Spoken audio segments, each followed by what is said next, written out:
नमस्कार दोस्तों, मैं हूं राजीव और आप देख रहे हैं अमानत नॉलेज। दोस्तों, आज हम जानकारी प्राप्त करेंगे कि पुराना खतियान है लेकिन उसका लगान रसीद नहीं कट रहा है, तो इसके लिए क्या करें। तो दोस्तों, इसी को जानेंगे और जानने से पहले आप हमारे चैनल पर नए हैं तो चैनल को सब्सक्राइब कर लीजिए और बेल आइकन प्रेस कर दीजिए, क्योंकि जमीन संबंधित नॉलेजेबल वीडियो मैं आपके लिए लाता रहता हूँ। चलिए आगे जानकारी प्राप्त करते हैं। तो दोस्तों, अगर मान लीजिए कि आपके पास कोई खतियान है और वह पुराना है, पुराना तो खतियान तो पुराना ही होगा, ठीक है, क्योंकि सर्वे जो है कहीं पर 100 साल पूर्व, कहीं 100 साल से भी ज्यादा हो चुका है सर्वे हुआ, तो पुराना खतियान ही होगा। अब उसमें एक ये है, कुछ लोगों का कहना कि खतियान जो है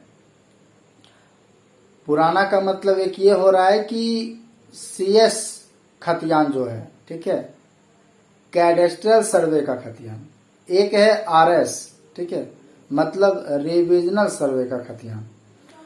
तो खतियान आपके पास कोई भी है,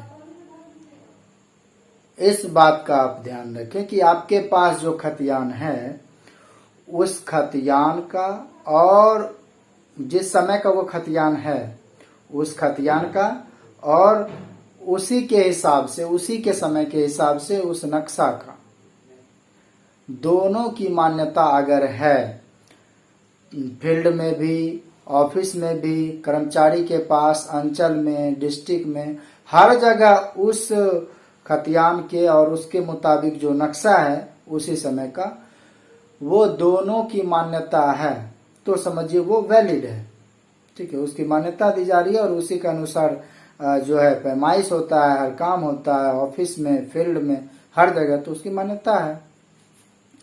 अब बात करते हैं कि बहुत लोगों के मन में कंफ्यूजन है कि सर कहीं पे जो है सीएस जो है वो खतियान चल रहा है, उसके बाद जो है आरएस खतियान बना, तो उसकी मान्यता है या नहीं। तो इस बात का जवाब मैं दे चुका हूं कि जो भी बना है, अगर मान लीजिए कि नया वाला खतियान, नया वाला नक्शा बना है कुछ ही दिन पहले, कुछ ही सालों पहले, उसकी मान्यता है तो ठीक है, मान्यता नहीं है, सीएस खतियान के, सीएस नक्शा का वैल्यू है उस समय का, तो उसी के अनुसार चलना पड़ेगा।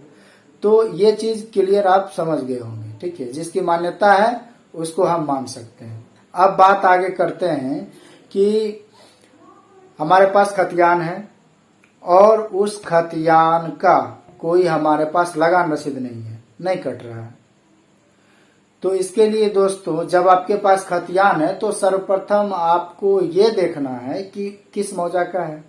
उस मौजा के राजस्व कर्मचारी से आप मिले, ठीक है, और उस खतियान के मुताबिक जो भी डिटेल्स उस खतियान में है उसको देखते हुए आप जो है उस मौजा का जो रजिस्टर 2 होता है उसमें आप देखें कि उसका जमाबंदी कायम है या नहीं है, जमाबंदी उसका कायम है या नहीं है, क्योंकि जमाबंदी कायम होगा तभी लगान रसीद भी कटेगा। जमाबंदी अगर कायम नहीं है तो लगान रसीद भी नहीं कटेगा। तो इस बात को आप अच्छी तरह समझे कि अगर मान लीजिए उस खतियान के मुताबिक जमाबंदी आपका कायम नहीं है तो सबसे पहले आप जमाबंदी कायम करवाएं, ठीक है। आपका जब जमाबंदी कायम हो जाएगा तब जाके आपका लगान रसीद कट के आपको मिलेगा। तो लगान रसीद आपका कट के मिलना शुरू हो गया तो आपको कागजात के रूप में, जमीन का जो पेपर होता है उसका दस्तावेज के रूप में आपके पास खतियान होगा, और खतियान के साथ साथ आपका लगान रसीद आपके पास होगा। और ये दोनों पेपर जब आपके पास है, साथ ही आपका उस जमीन पर दखल कब्जा होना चाहिए। दखल कब्जा का मतलब कि उस जमीन पर आप रह रहे हो। अगर इस तीनों तरीके से आप फुलफिल हो 100%, तो समझिए कि उस जमीन का मालिक आप हो, ठीक है। तो इस तरह से आपको करना है, देखना है, ठीक है दोस्तों। उम्मीद करता हूं समझ गए होंगे। अगर समझ में आ गया तो वीडियो को लाइक और शेयर करना ना भूलें। मिलते हैं नेक्स्ट वीडियो के साथ, तब तक के लिए अलविदा, थैंक्स।